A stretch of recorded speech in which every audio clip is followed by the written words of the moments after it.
ಶ್ರೀ ಗುರುಭ್ಯೋ ನಮಃ. ಇದು ಮಧ್ವವಿಜಯದ 85ನೇ ಭಾಗ. 84ನೇ ಭಾಗ ಕಳೆದ ದಿವಸ ಮುಕ್ತಾಯ ಕಂಡಾಗ 13ನೇ ಸರ್ಗದ 60ನೇ ಶ್ಲೋಕದವರೆಗೆ ಕಥೆ ಕೊನೆಗೊಂಡಿತ್ತು. ತ್ರಿವಿಕ್ರಮ ಪಂಡಿತರು, ಸುಬ್ರಹ್ಮಣ್ಯ ಪಂಡಿತರ ಮಗ, ಮಧ್ವವಿಜಯದ ಕರ್ತೃಗಳಾದ ನಾರಾಯಣ ಪಂಡಿತರ ತಂದೆ, ಸ್ಮಾರ್ಥ ಅದ್ವೈತ ಸಂಪ್ರದಾಯದಲ್ಲಿ ಹುಟ್ಟಿದವರು, ಅದರಂತೆ ಶಾಸ್ತ್ರಾದಿಗಳನ್ನು ಅಭ್ಯಾಸ ಮಾಡಿದವರು, ಭಗವಂತನನ್ನು ಏನಂತ ಉಪಾಸನೆ ಮಾಡಬೇಕು, ಯಾವ ಮಾರ್ಗವನ್ನು ಹಿಡಿಯಬೇಕು ಅಂತ ಗೊಂದಲಕ್ಕೊಳಗಾದವರು.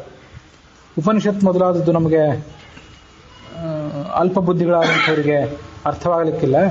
ಹಾಗಾಗಿ ವೇದ ಪುರಾಣ ಮೊದಲಾದವುಗಳನ್ನು ಅಭ್ಯಾಸ ಮಾಡೋಣ. ಆ ಭಗವಂತನನ್ನು ಅಲ್ಲಿ ಏನಂತ ವರ್ಣನೆ ಮಾಡಿದ್ದಾರೋ ಅದರಂತೆ ಅವನನ್ನು ಉಪಾಸನೆ ಮಾಡ್ತಾ ಹೋಗೋಣ. ಗುಣವಂತಂ ಉಪಾಸ್ಮಹೇ ಮುಕುಂದಂ, ಭಗವಂತನನ್ನು ಗುಣಶಾಲಿ ಅಂತ ಉಪಾಸನೆ ಮಾಡೋಣ. ಈ ನಡುವೆ ವೇದೋಕ್ತವಾದಂತಹ, ಪುರಾಣೋಕ್ತವಾದಂತಹ, ಸ್ಮೃತ್ಯುಕ್ತವಾದಂತಹ ಕರ್ಮಗಳನ್ನು ಮಾಡ್ತಾ ಇರೋಣ ಅಂತ ಹೀಗೆ ಅವರು ಆಲೋಚನೆ ಮಾಡಿದರು. ಹೀಗೆ ನಿರ್ಧಾರ ಮಾಡಿ ಆ ಹಿರಿಯರಾದಂಥ ಆ ತ್ರಿವಿಕ್ರಮ ಪಂಡಿತರು ಒಂದು ವಿವೇಕದಿಂದ ಉಪಾಸನೆಯನ್ನು, ತಮ್ಮ ಜೀವನವನ್ನು ನಡೆಸಲಿಕ್ಕೆ ಪ್ರಾರಂಭ ಮಾಡಿದರು. ಆ ಪ್ರಕಾರ ನಡೆಸೋದು ಅಂತಂದರೆ ವೇದದಲ್ಲಿ ಏನು ಹೇಳಿದ್ದಾರೆ? ಯಂ ಬ್ರಹ್ಮ ವರುಣೇಂದ್ರ ರುದ್ರ ಮರುತಸ್ತುನ್ವಂತಿ ದಿವ್ಯೈಸ್ತವೈಃ ವೇದೈಃ ಸಾಂಗ ಪದಕ್ರಮೋಪನಿಷದೈರ್ಗಾಯಂತಿ ಯಂ ಶ್ಯಾಮಗಾಃ ಧ್ಯಾನಾವಸ್ಥಿತ ತದ್ಗತೇನ ಮನಸಾ ಪಶ್ಯಂತಿ ಯಂ ಯೋಗಿನೋ ಯಸ್ಯಾಂತಂ ನ ವಿದುಃಸುರಾಸುರಗಣಾ ದೇವಾಯ ತಸ್ಮೈ ನಮಃ. ಆ ಭಗವಂತನೇ ನಮಸ್ಕಾರ. ಇದು ಭಾಗವತದಲ್ಲಿ ಬಂದಂಥ ಒಂದು ಮಾತು. ಅವನನ್ನು ಉಪಾಸನೆ ಮಾಡಬೇಕಾದ್ರೆ ಏನಂತ ಉಪಾಸನೆ ಮಾಡಬೇಕು ಅಂತ ಸಂಶಯ ಬಂದರೆ, ಏನಂತ ಅವನನ್ನು ಮನಸ್ಸಿನಲ್ಲಿ ಧಾರಣೆ ಮಾಡಬೇಕು ಅಂತ ಪ್ರಶ್ನೆ ಬಂದರೆ, ಇಂಥ 100 ಗುಣಗಳನ್ನು ಅವನಿಗೆ ಶಾಸ್ತ್ರದಲ್ಲಿ ವರ್ಣನೆ ಮಾಡ್ತಾರೆ. ಅವತಾರ ಶಸಂಖ್ಯೇಯಾಹ, ಅವನಿಗೆ 100 ಅವತಾರಗಳಿವೆ. ದೊಡ್ಡದೊಂದು ಎತ್ತರವಾದ ಪ್ರದೇಶದಲ್ಲಿ ಒಂದು ಟ್ಯಾಂಕ್, ಒಂದು ಕೆರೆ, ಆ ಕೆರೆ ಒಡೆದು ಹೋಗಿದ್ರೆ ಅದರಿಂದ ನೀರು ಚಿಮ್ತದಲ್ಲ. ಅವತಾರ ಶಸಂಖ್ಯೇಯಾಹ ಹರೇ ಸತ್ವನಿಧೇರ್ಬುಧಾಹ ಯಥಾ ವಿಧಾಸಿನ ಕುಲ್ಯಾಹ ಅಂತ ಭಾಗವತದಲ್ಲೇ ಬಂದಂಥ ಒಂದು ಮಾತು. ಕೆರೆಯ ಕಟ್ಟೆ ಒಡೆದಾಗ 100 ಝರಿಗಳದಿಂದ ಚಿಮ್ಮುತ್ತಾವಲ್ಲ, ಹಾಗೆ ಭಗವಂತನ 100 ಸ್ವರೂಪಗಳಿವೆ ಅಂತ ಒಂದು ಕಡೆ ಅದು ಬಂದಿದೆ. ಹೀಗೆ ಭಗವಂತನನ್ನ 100 ಸ್ವರೂಪವುಳ್ಳವನಂತ ಉಪಾಸನೆ ಮಾಡ್ರಿ. ವಿಶ್ವಸ್ಯ ಸ್ಥಿತಿಲಯೋದ್ಭವ ಹೇತುರಾಧ್ಯ ಯೋಗೇಶ್ವರೈರಪಿ ದುರತ್ಯಯ ಯೋಗ ಮಾರ್ಗ. ಭಗವಂತನ ಮತ್ತೊಂದು ರೀತಿಯಿಂದ ಉಪಾಸನೆ ಮಾಡಬೇಕು. ಏನು ಅಂತಂದ್ರೆ, ಈತ ಜಗತ್ತಿನ ಹುಟ್ಟು, ಜಗತ್ತಿನ ಪಾಲನೆ, ಜಗತ್ತಿನ ನಾಶ, ಇದಕ್ಕೆಲ್ಲ ಕಾರಣ ಅಂತ ಉಪಾಸನೆ ಮಾಡ್ರಿ. ದೊಡ್ಡ ದೊಡ್ಡ ಯೋಗೀಶ್ವರರಿಗೂ ಅವನನ್ನು ಮುಟ್ಲಿಕ್ಕೆ ಆಗೋದಿಲ್ಲ ಅಂತ ಉಪಾಸನೆ ಮಾಡ್ರಿ. ಕ್ಷೇಮಂ ವಿಧಾಸ್ಯತಿ ಸನೋ ಭಗವಾನ್ ಸ್ಥಧೀಶಃ ತಾತಾಸ್ಮದೀಯ ತತ್ರ ಅಥವಾ ತಾತಾಸ್ಮದೀಯ ವಿಮರ್ಶೇನ ಕಿಯಾನಿಹಾರ್ಥ. ಈ ಶ್ಲೋಕ, ಈಗೊಂದು ನಾನೇನು ಶ್ಲೋಕ ಹೇಳಿದ್ದೇನೆ, ಹಿಂದೂ ಎಷ್ಟೋ ಸರಿ ಹೇಳಿದ್ದೆ. ಆ ಶ್ಲೋಕ ಸಾಂಸಾರಿಕ ದುಃಖದಲ್ಲಿ ಬಿದ್ದು ಒದ್ದಾಡೋರಿಗೂ ಒಂದು ದಾರಿದೀಪ. ತ್ರಿವಿಕ್ರಮ ಪಂಡಿತರು ದೊಡ್ಡ ಜ್ಞಾನಿ, ದೊಡ್ಡ ವಂಶದಲ್ಲಿ ಹುಟ್ಟಿದವರು. ಅವರಿಗೆ ಹಣಕಾಸಿನ ಕೊರತೆಯನ್ನು ಇರಲಿಕ್ಕಿಲ್ಲ. ಸುಖಿಯಾಗಿ ಜಗತ್ತಿನ ಮನ್ನಣೆ ಪಡೆದವರು. ಅಷ್ಟೇ ಅಲ್ಲದೆ, ಈ ಜಯಸಿಂಹರಾಜ ಅಂತ ಏನಿದ್ನಲ್ಲ, ಈಗ ಪ್ರಕೃತ ಮಧ್ವಾಚಾರ್ಯರನ್ನು ತನ್ನ ಸಾಮ್ರಾಜ್ಯಕ್ಕೆ ಕರೆಸ್ಕೊಂಡಿದ್ನಲ್ಲ, ಆ ಜಯಸಿಂಹರಾಜನ ಆಸ್ಥಾನ ಕವಿ ಅವರು. ಅವರಿಗೆ ಯಾವ ಸಂಪತ್ತಿನ ಕೊರತೆ ಇರಲಿಲ್ಲ. ಮನುಷ್ಯ ಸಂಪತ್ತಿನ ಕೊರತೆಯಿಂದ, ರೋಗದ ಪರಿಹಾರಕ್ಕಾಗಿ, 100 ಕ್ಷುದ್ರ ಉದ್ದೇಶಗಳಿಗಾಗಿ ಭಗವಂತನನ್ನು ಉಪಾಸನೆ ಮಾಡೋರು ಇರ್ತಾರಲ್ಲ, ಅವರನ್ನು ಭಗವಂತ ಹೆಚ್ಚು ಮೆಚ್ಚೋದಿಲ್ಲ. ಅದೇನು ಮಾಡ್ತಾನೆ, ಹತ್ರ ಬಂದಾಗ ಏನೋ ಒಂದಿಷ್ಟು ಕೊಟ್ಟು ಕಳಿಸಿಬಿಡ್ತಾನೆ. ಹೋಗಾಚೆ, ಸಮೀಪ ಬರಬೇಡ, ನಿನ್ನ ಸ್ವರೂಪ ನನಗೆ ಇಷ್ಟ ಆಗೋದಿಲ್ಲ ಅಂತೇಳಿ ಕಳಿಸಿಬಿಡ್ತಾನೆ. ಆದ್ರಿಂದ ಅಂಥ ಫಲಗಳು ಬೇಗ ಸಿಕ್ಬಿಡ್ತವೆ. ನನಗೊಂದಿಷ್ಟು ತತ್ವಜ್ಞಾನ ಕೊಡು, ಸರಿಯಾದ ತಿಳುವಳಿಕೆ ಕೊಡು, ಶಾಸ್ತ್ರದ ಈ ವಿಷಯ ನನಗೆ ಸರಿಯಾಗಿ ಅರ್ಥ ಆಗ್ತಿಲ್ಲ, ಇದನ್ನು ಹೇಳು ಅಂತ ಹೇಳಿಬಿಟ್ರೆ ಅಂಥವನು ಭಗವಂತನಿಗೆ ಬಹಳ ಇಷ್ಟ ಆಗ್ತಾನೆ. ಆದರೆ ಭಗವಂತ ಅದನ್ನು ಬೇಗ ಕೊಡೋದಿಲ್ಲ. ಸುಮ್ಮನೆ ಎಲ್ಲೋ ಪುರಾಣ ಕೇಳಿ, ಹೌದು ನನಗೂ ಒಂದು ಸ್ವಲ್ಪ ತತ್ವಜ್ಞಾನ ಬರಬೇಕು, ಬಹಳಷ್ಟು ಆಳವಾಗಿ ಆಲೋಚನೆ ಮಾಡಬೇಕು, ಕೇಳಿಬಿಡ್ಬೇಕು ಆಚಾರ್ಯನ ಸ್ವಾಮಿಗಳನ್ನ ಅಂತೇನೋ ತಾತ್ಕಾಲಿಕವಾದ ಕುತೂಹಲ ಹೋಯ್ದು, ವಾಸ್ತವಿಕವಾದ ಕುತೂಹಲ, ಹೃದಯದ ಆಳದ ಕುತೂಹಲ ಈ ಮನುಷ್ಯನಿಗೆ ಇದೆಯೋ ಅಂತ ಭಗವಂತ ಸಾಕಷ್ಟು ಪರೀಕ್ಷೆ ಮಾಡಿ ಆಮೇಲೆ ಅವನಿಗೆ ತತ್ವಜ್ಞಾನ ಕೊಡ್ತಾನೆ. ಆ ವ್ಯಕ್ತಿ ಆತನಿಗೆ ಬಹಳ ಇಷ್ಟ ಆಗ್ತಾನೆ. ಜ್ಞಾನಿ ಪ್ರಿಯತಮೋತೋಮೆ, ಜ್ಞಾನಿ ನನಗೆ ಬಹಳ ಪ್ರಿಯತಮ. ಜಿಜ್ಞಾಸು, ತಿಳ್ಕೊಳ್ಬೇಕು ಅಂತ ಅಪೇಕ್ಷೆ ಪಡುವವನ ಬಗ್ಗೆ ನನಗೆ ಎಲ್ಲೆಲ್ಲಿ ಪ್ರೀತಿ ಉಳಿದವ್ರಿಗಿಂತ. ಜ್ಞಾನಿ ತ್ವಾತ್ಮೈವ ಮೇಮತಂ, ನನಗೆ ಜ್ಞಾನಿ ಅನ್ನೋನು ನನ್ನ ಆತ್ಮವೇ, ನನ್ನ ಹೃದಯದ ಒಂದು ತುಂಡದು. ತಂದೆಗೆ ಮಗುವಿನ ಬಗ್ಗೆ ಎಷ್ಟು ಪ್ರೀತಿ ಇರ್ತದೋ, ನನ್ನ ಕರುಳಿನ ತುಣುಕು ಅಂತ ಎಷ್ಟು ಪ್ರೀತಿ ಇರ್ತದೋ, ಆ ಥರ ಆತ್ಮೈವ ಮೇಮತಂ, ನನ್ನ ಆತ್ಮವೇ ಜ್ಞಾನಿ. ಅಂತಿಷ್ಟೆಲ್ಲ ಭಗವಂತ ಹೇಳ್ಕೊಂಡಿದ್ದಾನೆ. ಆದ್ರೆ ಅವನು ಬೇಗ ಕೊಡೋದಿಲ್ಲ. ಆದ್ರೆ ನಾವು ಮನುಷ್ಯರು ಅದನ್ನ, ಸಾಧಕರಾದವರು ಅದನ್ನು ಸಡಿಲವಾಗಿ ಬಿಡಬಾರ್ದು. ಭಗವಂತನನ್ನು ನಿರಂತರವಾಗಿ ಪ್ರಾರ್ಥನೆ ಮಾಡ್ತಾನೆ ಹೋಗ್ಬೇಕು. ಅಂತ ಯಾವುದೇ ಸಾಂಸಾರಿಕ ಸಂಕಷ್ಟದ ಪರಿಹಾರ, ರೋಗದ ಪರಿಹಾರ, ಸಂಪತ್ತಿನ ಪ್ರಾಪ್ತಿ, ಇದಕ್ಕೆ ಆಸೆ ಬಿದ್ದು ಅವರು ಭಗವಂತನನ್ನ ಒಲಿಸ್ಕೊಳ್ಳಿಕ್ಕೆ ಪ್ರಯತ್ನ ಪಟ್ಟವರಲ್ಲ. ನನಗೆ ಶುದ್ಧವಾದ ತತ್ವಜ್ಞಾನ ಬೇಕು ಅಂತ ತೀವ್ರವಾದ ಕಳಕಳಿ ಇತ್ತು ಅವರಿಗೆ. ಏಕಾಂತದಲ್ಲಿ ಭಗವಂತನಿಗೆ ಮೊರೆ ಹೋಗ್ತಿದ್ರು. ಆ ಶ್ಲೋಕ ಏನು ಹೇಳಿದೆ ಭಾಗವತದ ಶ್ಲೋಕ ಅಂದ್ರೆ, ದೊಡ್ಡ ದೊಡ್ಡ ಯೋಗೀಶ್ವರರಿಗೂ ಅವನನ್ನು ಮುಟ್ಲಿಕ್ಕಾಗಲಿಲ್ಲ. ಜಗತ್ತಿನ ಹುಟ್ಟು, ಅದರ ಪಾಲನೆ, ಅದರ ನಾಶಕ್ಕೆಲ್ಲ ಆತ ಕಾರಣ. ಕ್ಷೇಮಂ ವಿಧಾಸ್ಥಿತಿ ಸನೋ ಭಗವಂತಧೀಶಃ, ಸತ್ವರಜಸ್ತಮಸ್ಸು ಅನ್ನುವಂಥ 3 ಹಗ್ಗಗಳನ್ನು ತನ್ನ ಕೈಯಲ್ಲಿಟ್ಕೊಂಡು ಜಗತ್ತನ್ನ ಸೂತ್ರದ ಗೊಂಬೆಯಂತೆ ಆಡಿಸುವ ಭಗವಂತ ಏನಿದ್ದಾನಲ್ಲ, ಅವನು ಕ್ಷೇಮಂ ವಿಧಾಸ್ಥಿತಿ, ಜಗತ್ತಿನ ಯೋಗಕ್ಷೇಮ ಅವನು ನೋಡ್ಕೊಳ್ತಾನೆ. ತತ್ರ ಪ್ರಾತಾಸ್ಮದೀಯ ವಿಮರ್ಶೇನ ಕಿಯಾನಿಹಾರ್ಥ, ಅವನಿಗೆ ಅಷ್ಟೆಲ್ಲ ದೊಡ್ಡ ಜವಾಬ್ದಾರಿ ಇದೆ, ಅವನನ್ನು ನೋಡ್ಕೊಳ್ತೀನಿ ಅಂತ ಶಾಸ್ತ್ರದಲ್ಲಿ ಹೇಳಿದ್ದಾನೆ. ಹಾಗಿರುವಾಗ ನಾವು ಬಹಳ ವಿಮರ್ಶೆ ಮಾಡಿ ಏನು ಉಪಯೋಗ? ಮುಂದಿನ ವರ್ಷಕ್ಕೆ ನಾವೇನು ಪ್ಲಾನಿಂಗ್ ಮಾಡಬೇಕು, ಯಾವ ಯೋಜನೆಗಳನ್ನು ಹುಡ್ಕೊಳ್ಬೇಕು ನಮ್ಮ ಭವಿಷ್ಯತ್ತಿಗಾಗಿ, ಮಕ್ಕಳಿಗಾಗಿ, ಮೊಮ್ಮಕ್ಕಳಿಗಾಗಿ ಏನೇನು ಕೆಲಸ ಮಾಡಬೇಕು, ಏನೇನು ದುಡ್ಡು ಕೂಡಿಡಬೇಕು ಅಂತ ನಾವು ಬಹಳ ಆಲೋಚನೆ ಮಾಡಿ ಏನು ಉಪಯೋಗ? ಇದು ಒಂದರ್ಥ. ಆ ಅರ್ಥ ಅಷ್ಟೇ ಅಲ್ಲ, ಅದೆಲ್ಲ ಬರೇ ಸಂಪತ್ತು, ಈ ಭೌತಿಕ ಅಧಿಕಾರ ಇದಕ್ಕೆ ಸಂಬಂಧಪಟ್ಟದ್ದಾಯ್ತು. ನಮಗೆ ಶುದ್ಧವಾದ ತತ್ವಜ್ಞಾನ ಬಂದು ನಾವು ಭಗವಂತನ ಪಾದಾರವಿಂದದ ಸಮೀಪಕ್ಕೆ ಹೋಗಬೇಕಾದ್ರೆ ಅದಕ್ಕೂ ಕೂಡ ಭಗವಂತನೇ ನಮಗೆ ದಾರಿ ತೋರಿಸ್ಬೇಕು. ಕ್ಷೇಮಂ ವಿಧಾಸ್ಥಿತಿ, ಆ ಯೋಗಕ್ಷೇಮವನ್ನು ಅವನೇ ಹೊರತಾನೆ, ಆ ಹೊಣೆ ಅವನು ಹೊತ್ತಿದ್ದಾನೆ. ಅಸ್ಮದೀಯ ವಿಮರ್ಶೇನ ಕಿಯಾನಿಹಾರ್ಥ, ನಾವು ಬಹಳ ತಲೆ ಚಚ್ಕೊಂಡು ಏನು ಉಪಯೋಗ ಆಗೋದು? ವಿಮರ್ಶೆ ಮಾಡೋದು ಅಂದ್ರೆ ಏನು ಮಾಡಬೇಕು, ಹೇಗೆ ಮಾಡಬೇಕು, ಗತಿ ಏನು ಅಂತಿಷ್ಟೆಲ್ಲ ಆಲೋಚನೆ ಮಾಡಿ ಏನು ಉಪಯೋಗ ಅಂತ ಭಾಗವತ ನಮ್ಮನ್ನು ಒಂದು ಕಡೆ ಹಾಸ್ಯ ಮಾಡಿದೆ, ಒಂದು ಕಡೆ ಎಚ್ಚರಿಸಿದೆ. ಹಾಗಂತ ಹೇಳಿ ವಿಮರ್ಶೆ ಮಾಡಬಾರ್ದಂತಲ್ಲ, ವಿಮರ್ಶೆ ಮಾಡಬೇಕು. ವಿಮರ್ಶೆ ಎಲ್ಲ ಮಾಡಿ ನನಗೆ ಬುದ್ಧಿ ತಿಳಿದಂಥ ವಿಮರ್ಶೆಯನ್ನ, ನನ್ನ ಬುದ್ಧಿಗೆ ತಿಳಿದದ್ದು, ನನ್ನ ವಿವೇಕಕ್ಕೆ ತಿಳಿದಂಥ ವಿಮರ್ಶೆಯನ್ನು ಮಾಡಿದ್ದೇನೆ. ಇನ್ನು ಇದನ್ನೆಲ್ಲ ಒಂದು ದಡಕ್ಕೆ ಹಾಯಿಸುವ ಒಂದು ಪ್ರಯತ್ನ, ನಾನು ದಡಕ್ಕೆ ಹಾಯಿಸುವಂಥ ಒಂದು ಶಕ್ತಿ ನಿಂದು, ಆ ಕೆಲಸವನ್ನು ನೀನೇ ಮಾಡಬೇಕು ಅಂತ ಅವನ ಮೇಲೆ ಆ ಹೊಣೆಗಾರಿಕೆಯನ್ನು ಹಾಕಬೇಕು. ದಡ ಹಾಯಿಸುವಂತ ಅನೇಕ ದಾಸರ ಹಾಡುಗಳೆಲ್ಲ ಬರ್ತಾವಲ್ಲ, ಅದಕ್ಕಿದೇ ಅರ್ಥ. ಇದನ್ನು ಅವರು ಪುರಾಣಗಳ ಮೂಲಕ, ರಾಮಾಯಣದ ಮೂಲಕ, ಇತಿಹಾಸ ಪುರಾಣಗಳ ಮೂಲಕ, ವೇದದಲ್ಲಿ ಅಷ್ಟು ಸ್ಪಷ್ಟವಾಗಿ ಕಾಣಿಸೋದಿಲ್ಲ ಅಂತಲ್ಲ, ವೇದೋಪನಿಷತ್ತುಗಳಲ್ಲಿ ಇದೆ, ಆದರೆ ಸರಳವಾಗಿ ನಮಗೆ ಮನಸ್ಸಿಗೆ ಅಪೀಲ್ ಆಗೋದಿಲ್ಲ, ಅದು ಸಮಸ್ಯೆ. ವೇದ ಅರ್ಥ ಬಹಳ ನಿಗೂಢವಾದದ್ದು. ಎಲ್ಲೋ ಒಂದು ಕಡೆ ಯಜಮಾನನ ದನಗಳು, ಆ ದನಗಳನ್ನು ನಮಗೆ ಭಗವಂತ ಹೆಚ್ಚು ಮಾಡಿಕೊಡ್ಲಿ, ನಮಗೆ ಹಾಲು, ನಮ್ಮ ದನಗಳಿಗೆ ಹಾಲು ಹೆಚ್ಚು ಆಗುವಂತಾಗಲಿ, ಹೀಗೆಲ್ಲ ಏನೇನೋ ಕೇಳ್ಕೊಂಡು ಕಾಣಿಸ್ತದೆ. ಆದ್ದರಿಂದ ಆ ವೇದಾದಿಗಳು ನಮಗೆ ಮನ ಮುಟ್ಟುವಂತೆ, ವೇದಾದಿಗಳು ಮಾತ್ರ ಅಲ್ಲ ಉಪನಿಷತ್ತುಗಳು ಕೂಡ ನಮಗೆ ಅಷ್ಟು ಸ್ಪಷ್ಟವಾಗಿ ಅವು ಸಹಾಯಕ ಆಗೋದಿಲ್ಲ ಸಣ್ಣವರಿಗೆ. ಅದಕ್ಕಾಗಿ ಅವರಿಗಾಗಿ ಇರೋದೇ ಮಹಾಭಾರತ, ರಾಮಾಯಣ ಮೊದಲಾದ ಇತಿಹಾಸ ಪುರಾಣಗಳು. ಅದನ್ನು ಅವರು ಅನುಸರಿಸಲಿಕ್ಕೆ ಪ್ರಾರಂಭ ಮಾಡಿದರು. ಅಲ್ಲಿ ಹೇಳಿದಂಥ ಉಪಾಸನವನ್ನು ಅವರು ಅನುಸರಿಸಲಿಕ್ಕೆ ಪ್ರಾರಂಭ ಮಾಡಿದರು. ನೀನು ಸಾಕಾರ, ಇತ್ತೊಂದು ಸುಂದರವಾದಂಥ ಆಕಾರ ನಿನಗಿದೆ ಅಂತ ಉಪಾಸನೆ ಮಾಡಿದರು. ಮತ್ತೆ ನೀನು ಸಕಲ ಸದ್ಗುಣ ಪರಿಪೂರ್ಣ ಅಂತ ಉಪಾಸನೆ ಮಾಡಿದರು. ಅವರು ಹುಟ್ಟ ಸ್ಮಾರ್ತರಾಗಿರ್ಬೋದು, ಭಾಗವತರಾಗಿರ್ಬೋದು, ಏನೇ ಇರ್ಬೋದು, ಭಗವಂತನಿಗೆ ಒಂದು ಸುಂದರವಾದ ಆಕಾರ ಇದೆ, ಮನಮೋಹಕವಾದ ಆಕಾರ ಇದೆ. ಜಗತ್ತಿನಲ್ಲಿ ಆ ಆಕಾರ ಯಾರಿಗೂ ಇಲ್ಲ. ಆತ ಸದ್ಗುಣ, ಅನಂತ ಗುಣ ಪರಿಪೂರ್ಣ. ಮೈ ಅನಂತ ಗುಣೇ ಗುಣತೋ ಅನಂತ ವಿಗ್ರಹ ಅಂತ ಭಾಗವತದಲ್ಲಿ ಮತ್ತೊಂದು ಕಡೆ ಹೇಳಿದ್ದಾರೆ. ಇದನ್ನೆಲ್ಲ ಅವರು ಭಗವಂತನಲ್ಲಿ ಉಪಾಸನೆ ಮಾಡಿದರು.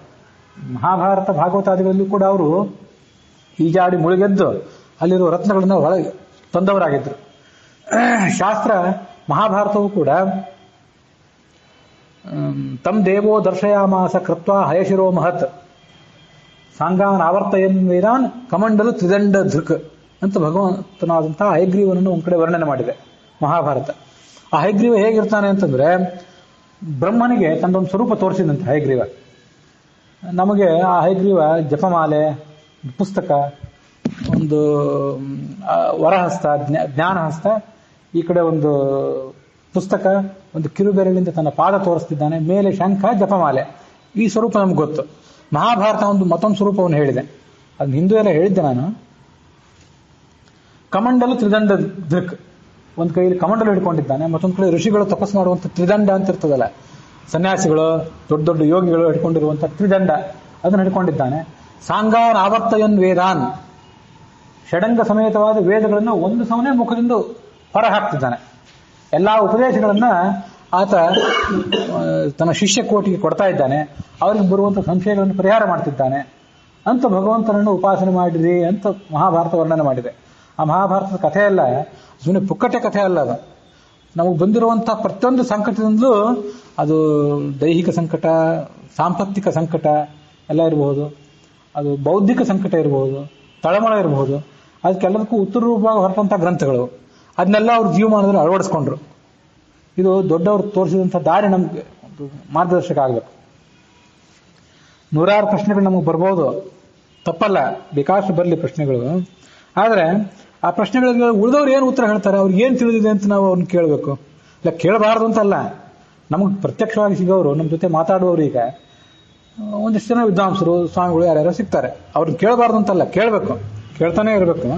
ಆದರೆ ಅವ್ರೊಳಗೆ ನಿಂತು ಭಗವಂತನೇ ಈ ಎಲ್ಲ ಸಂಶಯಗಳಿಗೆ ಪರಿಹಾರ ಕೊಡ್ತಾನೆ. ತ್ವದನ್ಯ ಸಂಶಯಸ್ಯಾಸ್ಯ ಛೇತ್ತಾನ ಹ್ಯುಪಪದ್ಯತೆ ಅಂತ ಅರ್ಜುನ ಕೃಷ್ಣನ್ ಕೇಳ್ಕೊಂಡದ್ದು ಭಗವದ್ಗೀತಾದಲ್ಲಿ. ನನಗೆ ಅನೇಕ ಸಂಶಯಗಳಿವೆ, ಏನು ಮಾಡಬೇಕು ಏನು ಮಾಡಬಾರ್ದು ಅನ್ನೋದ್ರ ಬಗ್ಗೆ. ಆ ಎಲ್ಲ ಸಂಶಯಗಳಿಗೆ ಬೆಳಕು ಕೊಟ್ಟು ಅದು ಪರಿಹಾರ ಮಾಡಬೇಕಾದ ಒಂದು ನೀನು ಬಿಟ್ಟು ಬೇರೆ ಯಾರೂ ಇಲ್ಲ ಅಂತ ಅರ್ಜುನ ಕೃಷ್ಣನನ್ನು ಕೇಳ್ಕೊಂಡ. ಹಾಗೆ ಭಗವಂತನನ್ನು ಕೇಳ್ಕೋಬೇಕು. ಇಷ್ಟೆಲ್ಲ ಆದಾಗ ಅವರಿಗೊಂದು ಫಲ ಸಿಕ್ತು ಆ ತ್ರಿವಿಕ್ರಮ ಪಂಡಿತರಿಗೆ. ಅದೇನು ಫಲ, ಇನ್ನೂ ಸ್ವಲ್ಪ ದೂರ ಸಿಗೋದಿತ್ತದು, ಇನ್ನೂ ಲೇಟ್ ಇತ್ತು. ಆದರೆ ಅಂತೂ ಒಂದು ದಾರಿ ಸಿಕ್ಕಿತ್ತು ಅವರಿಗೆ. ಪರಿಪೂರ್ಣ ಮತೆ ಜಗತ್ ಸುಕೀರ್ತಿಂ ಪರಿಪೂರ್ಣ ಮಷಣೋತ್ ತದಾ ವಿಶುದ್ಧಾಂ. ಮಧ್ವಾಚಾರ್ಯರನ್ನ ಅವ್ರು ಅಲ್ಲಿ ತನಕ ನೋಡಿದ್ದಿಲ್ಲ ಅಂತಲ್ಲ, ಹಿಂದೂ ಎಷ್ಟೋ ಸಲ ನೋಡಿದ್ರು. ಆದರೆ ಅಂದ್ರೆ ಅವರು ಸ್ವಯಂ ದೊಡ್ಡ ವಿದ್ವಾಂಸರಾಗಿದ್ದರಿಂದ ಬೇಕಾದಷ್ಟು ವಿದ್ವತ್ಸಭೆ, ಗುಡಿಗಳು, ಮಠಗಳು ಅಲ್ಲೆಲ್ಲ ಓಡಾಡ್ತಿದ್ರು. ಅವರನ್ನು ಜನ ಕರಿತಿದ್ರು. ಅವರನ್ನೂ ಏನು ಕರೆಯೋದು, ಮುಖ್ಯ ಅಂಥವ್ರನ್ನೇ ಕರಿತಿದ್ರು. ಆದ್ರಿಂದ ಅವರಿಗೆ ವಿಶಿಷ್ಟಾದ್ವೈತದ ಸ್ವಾಮಿಗಳು, ಅದ್ವೈತ ಪಂಥದ ಸ್ವಾಮಿಗಳು, ಭಾಗವತ ಪಂಥದ ಸ್ವಾಮಿಗಳು, ದ್ವೈತ ದರ್ಶನದ ಆಚಾರ್ಯರಾದಂಥ ಮಧ್ವರು, ಅವ್ರ ಗುರುಗಳಾದಂಥ ಅಚ್ಯುತಪ್ರಜ್ಞರು, ಇವರ್ಯಾರೂ ಹೊಸಬರಾಗಿರ್ಲಿಕ್ಕಿಲ್ಲ, ಅದೇ ಪ್ರಾಂತದವರು ಅವರು. ಅದೆಲ್ಲ ಒಂದೆರಡು ಬಾರಿ ಅವ್ರ ಮಾತುಗಳನ್ನು ಅವ್ರು ಕೇಳಿದ್ರು ನಿಶ್ಚಿತವಾಗಿ. ಆದರೆ ಈ ಸಂದರ್ಭದಲ್ಲಿ ಆಚಾರ್ಯರ ಪೂರ್ಣಪ್ರಜ್ಞರಾದ ಆಚಾರ್ಯರ ಪೂರ್ಣವಾದ ಕೀರ್ತಿ, ಸ್ವಚ್ಛವಾದ ಕೀರ್ತಿ ಅವರಿಗೆ ಹೆಚ್ಚು ಕಿವಿಗೆ ಬಂದು ಮುಟ್ಟಿತು. ಅವರ ಪ್ರಾರ್ಥನೆ, ಭಗವಂತನಿಗೆ ಅವರೇನು ಒಂದು ಪ್ರಾರ್ಥನೆ ಸಲ್ಲಿಸಿದ್ರು ಅದು ಸಾಕಾರ ಆಗುವಲ್ಲಿಗೆ ಬಂದು ಮುಟ್ಟಿತು. ಅವರೇನು ಮಧ್ವಾಚಾರ್ಯ ಹತ್ರ ಹೋಗಿರಲಿಲ್ಲ, ತಮ್ಮ ಮನೆಯಲ್ಲಿ ತಾವು ಹಾಗೆ ಕೂತಿದ್ರು. ಆ ವಿಷ್ಣುಮಂಗಲ ಕಾವು ತದೇನೋ ಕೇರಳದ ಭಾಗ ಇದು. ಈಗ ಅಲ್ಲಿ ತಮ್ಮ ಮನೆಯಲ್ಲೇ ತಾವಿರ್ತಿದ್ರು, ಪಾಠ ಪ್ರವಚನ ಇತ್ಯಾದಿ ನಡೆಸ್ಕೊಂಡು. ಆಗ ಒಂದಿಷ್ಟು ಜನರ ಗುಂಪು ಅಲ್ಲಿಗೆ ಬಂದು ಅವ್ರೇನು ಹೇಳಿದ್ರು ಅಂತಂದ್ರೆ, ಅವರೆಲ್ಲ ಅದ್ವೈತ ಪಂಥದವರು, ಸ್ಮಾರತ ಅದ್ವೈತ ಪಂಥದವರು. ತ್ರಿವಿಕ್ರಮ ಪಂಡಿತರೇ ಇವತ್ತು ಅದ್ವೈತ ಪಂಥದಲ್ಲಿ ದಕ್ಷಿಣ ಭಾರತದಲ್ಲಿ, ತವಳು ಮಂಡಲದಲ್ಲಿ, ದಕ್ಷಿಣ ಭಾರತದಲ್ಲಿ, ಪ್ರಾಯ ಅಖಂಡ ಭಾರತದಲ್ಲಿಯೂ ಕೂಡ. ಆದರೆ ಆವತ್ತು ಹೆಚ್ಚು ಜನಸಂಚಾರ ಮಾಡಲಿಕ್ಕೆ ಬೇಕಾದಂಥ ಅನುಕೂಲಗಳಿರಲಿಲ್ಲ. ಆದ್ದರಿಂದ ಈ ತಮಿಳುನಾಡು, ಕರ್ನಾಟಕ ಮತ್ತೆ ಕೇರಳ ಈ ಪ್ರಾಂತ್ಯದಲ್ಲಂತೂ ನಿಶ್ಚಿತವಾಗಿ, ಒಂದಿಷ್ಟು ಆಂಧ್ರದಲ್ಲಿ ಕೂಡ ಇದ್ದಿರಬೇಕು. ಮಹಾರಾಷ್ಟ್ರ ಅವರಿಗೆ ಬಹಳ ದೂರ ಈ ತ್ರಿವಿಕ್ರಮ ಪಂಡಿತರಿಗೆ. ಅದರಿಂದ ಈ ಭಾಗದಲ್ಲಂತೂ ಅವ್ರ ಕೀರ್ತಿ ಎಲ್ಲ ಕಡೆ ಹರಡಿತ್ತು. ಇವತ್ತು ಒಬ್ಬ ಮಹಾವಾಗ್ಮಿ ಆದಂಥ, ಅತ್ಯಂತ ಮಾತಿನಲ್ಲಿ ಚತುರನಾದಂಥ ವ್ಯಕ್ತಿ ಬಂದು ಕೂತ್ಕೊಂಡ್ಬಿಟ್ಟಿದ್ದಾನೆ. ನಮ್ಮ ಅದ್ವೈತ ಪರಂಪರೆ ಎಷ್ಟೋ ಅನಾದಿ ಕಾಲದಿಂದ ಬಂದದ್ದು, ಅದನ್ನ ಈತ ಕತ್ತರಿಸಿ ಹಾಕ್ತಿದ್ದಾನೆ ಇವತ್ತು. ಯಾರು ಅಂದ್ರೆ ಮಧ್ವರು. ನೀವು ಅವನನ್ನು ಎದುರಿಸ್ಬೇಕು ಇವತ್ತು. ಅವನನ್ನು ಎದುರಿಸಲಿಕ್ಕೆ ನಿಮ್ಮನ್ನು ಬಿಟ್ಟು ಬೇರೆ ಯಾರೂ ಇಲ್ಲ. ಪದ್ಮತೀರ್ಥರು, ಪುಂಡರೀಕಪುರಿ ಅಂತ ಹಿಂದೆ 2 ಹೆಸರೆಲ್ಲ ಬಂದಿತ್ತು. ಅವರೆಲ್ಲ ಸೋತು ನಾಮಾವಶೇಷರಾಗಿ ಬಿಟ್ಟಿದ್ರು. ಅವ್ರ ಕಡೆಯಿಂದ ಏನೂ ನಿರೀಕ್ಷೆ ಮಾಡುವಂತಿರಲಿಲ್ಲ. ಮತ್ತು ತ್ರಿವಿಕ್ರಮ ಪಂಡಿತರು ಕೂಡ ಆ ಪದ್ಮತೀರ್ಥರು, ಪುಂಡರೀಕಪುರಿಗಳ ಬಗ್ಗೆ ಏನು ಗೌರವ ಇಟ್ಕೊಂಡಿದ್ರು, ಅವ್ರ ಜೊತೆ ಏನು ಸಂಪರ್ಕ ಇಟ್ಕೊಂಡಿದ್ರು ಅನ್ನೋದ್ರ ಬಗ್ಗೆ ಹೆಚ್ಚು ನಮಗೆ ಮಾಹಿತಿ ಸಿಗೋದಿಲ್ಲ. ಯಾಕಂದ್ರೆ ಅವರಿಬ್ಬರು ಸನ್ಯಾಸಿಗಳು, ಇವರು ಗೃಹಸ್ಥರು. ಹಾಗೆ ನೋಡಿದ್ರೆ ಈ ಗೃಹಸ್ಥರಾದವರು ಮೇಲಿನ ಮೇಲೆ ಆ ಮಠಗಳಿಗೆಲ್ಲ ಹೋಗಿ ಬರಬೇಕಾದ್ದು. ಆದರೆ ಅವರ ಸ್ವಭಾವ ಇವರಿಗೆ ಇಷ್ಟ ಆಗಿತ್ತೋ ಇಲ್ಲೋ, ಅವರ ಧೋರಣೆ ಬೇರೆ, ಇವ್ರ ಧೋರಣೆ ಬೇರೆ. ಇವರು ಅದ್ವೈತಿಗಳೇ ಆದ್ರು, ಅವರು ಅದ್ವೈತಿಗಳೇ ಆದ್ರು, ಇಬ್ಬರು ಧೋರಣೆಗಳಿಗೂ ಬಹಳ ವ್ಯತ್ಯಾಸ ಇತ್ತು. ಅದರಿಂದ ಇವರು ಅವ್ರ ಹತ್ರ ಮೇಲಿನ ಮೇಲೆ ಹೋಗಿ ಬರ್ತಾ ಇದ್ರು ಇಲ್ಲೋ ಗೊತ್ತಿಲ್ಲ. ಒಂದು ರೀತಿಯಿಂದ ಯಾವ ಪೀಠಾಧಿಪತಿಗೂ ಕಡಿಮೆ ಇರಲಿಲ್ಲ ಇವರು. ಬಿಳಿ ಶಾಟಿ ಸ್ವಾಮಿಗಳು ಅಂತ ಕೆಲವ್ರನ್ನ ಕರೀತಿರ್ತಾರೆ. ಆ ಥರ ಒಂದು ರೀತಿಯಿಂದ ಬಿಳಿ ಬಟ್ಟೆ ಉಟ್ಟಂತ ಸನ್ಯಾಸಿಯೇ ಅಷ್ಟು ದೊಡ್ಡ ವಿದ್ವಾಂಸರೇ ಆಗಿಬಿಟ್ಟಿದ್ರು ಅವರು. ಇವತ್ತು ಆ ಅದ್ವೈತದ ಪರಂಪರೆಯ ರಕ್ಷಣೆಗೆ ಪುಂಡರೀಕಪುರಿ ಆಗಲಿ ಪದ್ಮತೀರ್ಥರಾಗಲಿ ಉಳಿದಿರಲಿಲ್ಲ.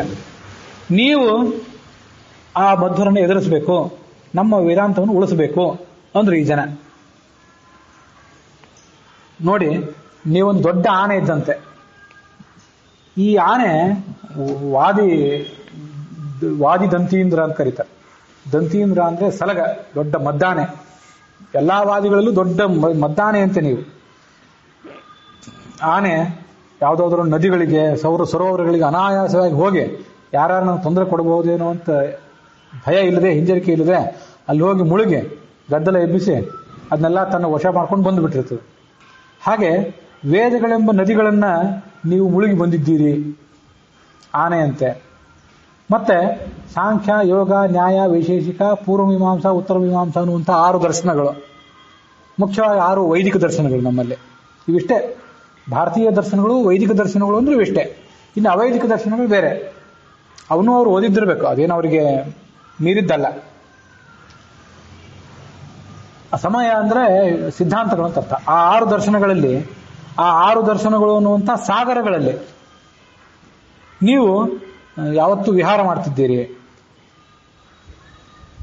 ನವಕಾವ್ಯ ರಸಪ್ರಿಯಸ್ಯ, ನೀವು ವೇದಗಳನ್ನು ಬಲ್ಲವರು, 6 ದರ್ಶನಗಳಲ್ಲಿ ಪಂಡಿತರು, ನವಕಾವ್ಯ ರಸಸ್ಯ. ಇಷ್ಟೇ ಅಲ್ಲದೆ ನೀವು ಸುಮ್ಮನೆ ವೇದಾಂತ ಬರಿತಾ ಕೂಡುವವರಲ್ಲ, ನಿಮಗೆ ದೊಡ್ಡ ಕವಿತಾ ಶಕ್ತಿ ಇದೆ, ದೊಡ್ಡ ಕವಿಗಳು ಕೂಡ ನೀವು. ಅದರ ಆರಂಭದಲ್ಲೇ ಬಂದಿತ್ತು. ಉಷಾಹರಣ ಅನ್ನುವಂಥ ಒಂದು ಕಾವ್ಯವನ್ನು ಅವರು ಬರೆದಿದ್ರು. ಅದು ಆ ಕಾವ್ಯ ಬರೆದಾಗ ಅವರಿಗೆ ಹೆಚ್ಚು ವಯಸ್ಸಾಗಿರಲಿಲ್ಲ, ಕೇವಲ 13-14 ವರ್ಷದ ವಯಸ್ಸಾಗಿಬಿಟ್ಟಿತ್ತು ಅಂತ ಅದೆಲ್ಲ ಹಿಂದೆ ಬಂದಿತ್ತು. ಅಂತ ಒಂದು ಅಪರೂಪದ ಪಾಂಡಿತ್ಯ ನಿಮ್ಮದು. ಅದಕ್ಕಾಗಿ ನಿಮ್ಮನ್ನು ನಾವು ಇವತ್ತು ಆಶ್ರಯಿಸಿದ್ದೇವೆ, ನೀವೇ ನಮಗೊಂದು ಮಾರ್ಗದರ್ಶನ ಮಾಡಬೇಕು ಅಂತ ಅವರೆಲ್ಲ ಬಂದು ಕೇಳ್ಕೊಂಡ್ರು. ಆ ಉಷಾಹರಣ ಕಾವ್ಯದ ಬಗ್ಗೆ ಮೊನ್ನೆ ಹೇಳಿದ್ದೆ. ಉಷಾಹರಣ ಕಾವ್ಯ ಅಂದ್ರೆ ಬಾಣಾಸುರನ ಮಗಳು ಉಷೆಯನ್ನ ಕೃಷ್ಣನ ಮೊಮ್ಮಗ ಅನಿರುದ್ಧ ಮದುವೆ ಆದ ಕಥೆ. ಸಣ್ಣ ವಯಸ್ಸಿನಲ್ಲೇ ಬರೆದು ಬಿಟ್ಟಿದ್ದವರು.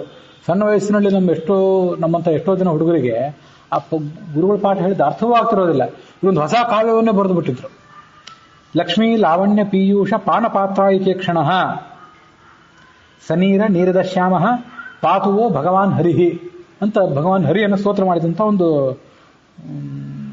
ಶ್ಲೋಕ ಅದು. ಆ ಶ್ಲೋಕ ಎಷ್ಟು ಚೆನ್ನಾಗಿದೆ ಅಂತಂದ್ರೆ, ಲಕ್ಷ್ಮೀದೇವಿಯ ಲಾವಣ್ಯ ಅಂತ ಸೌಂದರ್ಯ, ಆ ಲಕ್ಷ್ಮೀದೇವಿಯ ಸೌಂದರ್ಯ ಅಂತ ಒಂದು ಅಮೃತ ಇದ್ದಂತೆ. ಆ ಅಮೃತವನ್ನು ಪಾನ ಮಾಡ್ಲಿಕ್ಕೆ ಒಂದು ತಂಬಿಗೆಯೋ ಲೋಟವೋ ಏನಾದ್ರು ಬೇಕಲ್ಲ. ಲಕ್ಷ್ಮೀದೇವಿಯ ಸೌಂದರ್ಯವನ್ನು ಪಾನ ಮಾಡಲಿಕ್ಕೆ ಭಗವಂತ ತನ್ನ ಕಣ್ಣುಗಳನ್ನ ಲೋಟವನ್ನಾಗಿ ಇಟ್ಕೊಂಡಿದ್ದಾನೆ. ಅಂದ್ರೆ ತನ್ನ ಕಣ್ಣುಗಳ ಮೂಲಕ ಆಕೆ ಕಡೆ ನೋಡ್ತಾ ಅವನು ಅವಳ ಸೌಂದರ್ಯವನ್ನು ಪಾನ ಮಾಡ್ತಿದ್ದಾನೆ ಅಂತ ಶೃಂಗಾರ ಇದೆ. ಇಡೀ ಕಾವ್ಯದಲ್ಲಿ ಶೃಂಗಾರ ರಸ ಇದೆ, ಭಕ್ತಿ ರಸ ಇದೆ, ಬೇಕಾದಷ್ಟು ಸಂಸ್ಕೃತ ಭಾಷೆಯ ಚಾತುರ್ಯ ಇದೆ. ಅಂತಹ ಅದ್ಭುತವಾದ ಕಾವ್ಯ ಅದು. ನೀರದ ಶ್ಯಾಮ, ನೀಲವರ್ಣದ ಮೋಡದಂತೆ ಕಾಂತಿ ಇದ್ದವನು, ಪಾತುವೋ ಭಗವಾನ್ ಹರಿಹಿ, ನಿಮ್ಮನ್ನೆಲ್ಲರನ್ನು ಕೂಡ ಭಗವಂತ ಕಾಪಾಡಬೇಕು ಅಂತ ಉಷಾಹರಣ ಕಾವ್ಯದ ಮೊದಲನೇ ಶ್ಲೋಕ ಅದು. ಅದು ನಾವು ಮೊನ್ನೆ ಹೇಳಿದ್ದಿಲ್ಲ, ಈಗ ಹೇಳಿದೆ. ಆ ಬಂದವರು ಇವ್ರನ್ನ ಹೊಗಳಿದ್ರು. ವೇದಗಳು ನಿಮ್ಗೆ ಗೊತ್ತು, ಷಟ್ಶಾಸ್ತ್ರಗಳು ಗೊತ್ತು, ಅದಲ್ಲದೆ ದೊಡ್ಡ ಕವಿ ನೀವು. ಅದಕ್ಕೆ ಅವ್ರನ್ನ ಕವಿ ಕುಲ ತಿಲಕ ಅಂತ ಕರೀತಾರೆ. ಬರೇ ಕವಿ ಅಲ್ಲ, ಎಲ್ಲಾ ಕವಿಗಳ ದೊಡ್ಡ ಗುಂಪಿಗೆ ಇವರು ತಿಲಕ. ವಾದಿದ್ವಿರದೇಂದ್ರ ಪ್ರತಿವಾರಣೋ ನಜಜ್ಞೆ, ನಿಮಗೆ ಪ್ರತಿಯಾಗಿ ಮತ್ತೊಂದು ಸಲಗವೇ ಇಲ್ಲ, ಅಂತಹ ದೊಡ್ಡ ಆನೆ ನೀವು. ಇವತ್ತು ನಾವೆಲ್ಲರೂ ಏನಿದ್ದೇವೆ, ನಾವು ಸಣ್ಣ ಸಣ್ಣ ಆನೆಗಳಂತೆ. ಆನೆಗಳ ಗುಂಪಿಗೊಂದು ಹಿರಿಯ ಆನೆ ನಾಯಕನಾಗಿರ್ತದಲ್ಲ, ಅದರಂತೆ ನೀವು ನಮ್ಮ ನಾಯಕತ್ವವನ್ನು ವಹಿಸಬೇಕು. ನಾಯಕತ್ವವನ್ನು ವಹಿಸಿ ನಮ್ಮ ಗುಂಪಿಗೆ, ಯೂಥ ಅಂದ್ರೆ ಗುಂಪು, ಆನೆಗಳ ಗುಂಪಿಗೂ ಅದನ್ನೇ ಶಬ್ದ ಬಳಕೆ ಮಾಡ್ತಾರೆ. ನಮ್ಮ ಗುಂಪಿಗೆ ಬಂದಂತಹ ಭಯವನ್ನು ನೀವು ಪರಿಹಾರ ಮಾಡಬೇಕು. ಚಂದ್ರನಂತ ಸ್ವಚ್ಛವಾದ ಕೀರ್ತಿ ನಿಮ್ಮದಾಗಬೇಕು, ಬೆಳದಿಂಗಳಂತ ಕೀರ್ತಿ ನಿಮ್ಮದಾಗಬೇಕು. ಇವತ್ತು ನಿಮ್ಮ ಪಾಂಡಿತ್ಯದ ಪ್ರದರ್ಶನಕ್ಕೆ, ನಿಮ್ಮ ಪಾಂಡಿತ್ಯ ಸಫಲ ಆಗಲಿಕ್ಕೆ ದೈವವೇ ಒಂದು ಅವಕಾಶವನ್ನು ಕೊಟ್ಟಿದೆ. ಅಂತ ಅಸಾಧಾರಣ ಪಂಡಿತರು ನೀವು. ಅಂಥದೇ ಒಬ್ಬ ದೊಡ್ಡ ಪ್ರತಿವಾದಿ ನಿಮ್ಮ ಎದುರಿಗೆ ಬಂದು ನಿಂತಿದ್ದಾನೆ ಇವತ್ತು. ಅವನನ್ನು ಸೋಲಿಸಿಬಿಟ್ರೆ ನಿಮಗೆ ಹೆಚ್ಚಿನ ಕೀರ್ತಿ ಅಂದ್ರು ಆ ಜನ ಎಲ್ಲ. ಹೋದಲ್ಲೆಲ್ಲ ತತ್ರ ಎಲ್ಲೆಲ್ಲಿ ಮಠಕ್ಕೆ, ಸಮಾರಂಭಗಳಿಗೆ, ಸೆಮಿನಾರ್ಗಳಿಗೆ, ಸಮಾವೇಶಗಳಿಗೆ, ತತ್ವಜ್ಞಾನ ಸಮಾವೇಶಕ್ಕೆ ಎಲ್ಲೆಲ್ಲಿ ಹೋದ್ರು, ಯಾವುದೇ ಸಮಾರಾಧನೆಗೆ ಎಲ್ಲೇ ಹೋದ್ರು ಆ ಜನ ಎಲ್ಲ ಇವ್ರನ್ನ ಕೇಳ್ತಿದ್ರು. ಮಾಯಾವಾದಿಗಳು, ವಿದ್ವಾಂಸರು ಸ್ವಜನತ್ವೇನ ನಮ್ಮವರು ಅಂತ ಕೇಳ್ತಿದ್ರು. ಅನುಕೂಲ ವಚ, ಅವರು ಬೇಕಾದಂಥ ಎಲ್ಲ ಪಾಂಡಿತ್ಯ ಇತ್ಯಾದಿಗಳೆಲ್ಲ ಇತ್ತು ಅವರಿಗೆ.